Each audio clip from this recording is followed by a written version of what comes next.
أول ما بدأنا نشتغل على الحوض كان واضح جدا إن كل حاجة بقت منظمة أكتر بعد الزراعة، وكل نبات في مكانه الصح. النباتات اللي جت من الحوض اتوزعت هنا بعناية، كل نوع واخد مساحة اللي تليق بيه وتساعده ينمو بسرعة. الخطة كانت واضحة، الأطوال الكبيرة في الخلف عشان تدينا خلفية قوية، والمتوسطة في النص، والصغيرة في القدام عشان العمق يبان كويس.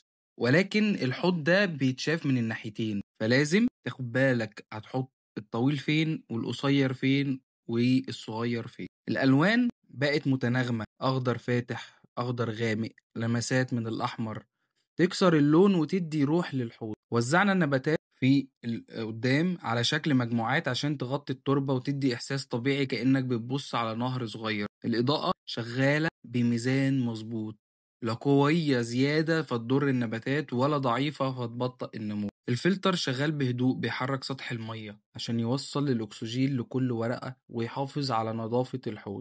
في مساحة فاضية متعمدة عشان الأنواع الجديدة اللي هتيجي في المرحلة الجاية تاخد مكانها من غير زحمة.